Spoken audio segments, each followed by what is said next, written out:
խնդրում է ավելի ճիշտ դիմում է, որպեսզի իրեն տեղափոխեն Հայաստանից դուրս օտար երկրի մի բան, որպեսզի այստեղ չկնքի մահկանացուն Հայաստանի բանտում եւ այդ խարանը չմնա մեր ճակատին, այսինքն Գարեգին Նժդեհը մահանալիս էլ անգամ մեր մասին էր մտածում ու այսօր երբ որ ես տեսնում եմ ձեզ այս մարդկանց, ճիշտ ասած հիշում եմ 88 թվականը, սակայն իսկապես հիշում եմ այդ ոգեղեն արթնացումը, ասված դա, որ վերածվի ինչ-որ տեղ դրան ու նորից մենք կարողանանք մեր երկիրը գցենք ճիշտ ռելսերի վրա։ Ու այս տեսակ մարդկանց, ձեր նման մարդկանց, մեր նման բոլորիս նման մարդկանց իհարկե միշտ էլ այդ վտանգը կա, որ սխալ գնահատվելու, որ երբ որ դու պետականամետ գործ ես կատարում, դա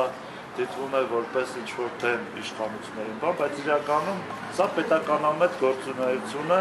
պետությունը շենացնելու, ճիշտ ուղղությամբ տանելու եւ երբ որ ճիշտ չի գնահատվում, ինչ-որտեղ դա դառնում է սպանություն այդ մարդու, որը փորձում է այդ գործը անել, թող չլինի անմիջապես դանակով կամ զենքով սպանություն, բայց այն որ այդ մարդը կարող է շատ բան տալ իր երկրին ու հնարավորություն չի տրվում, խանգարվում է, դա արդեն ինչ-որ չափով նրա ժամանակի, նրա կյանքի սպանություն է, ինչպես որ Նժդեհին մեր ոչ այնքան հարմար այրերը կարողանում են սպանել նաև մինչև այսօր, այսինքն կարելի է մարդուն, հերոսին սպանել նաև նրա մահից հետո, եթե նրա գործը չեն շահում։ Ամենահեշտ գործը է։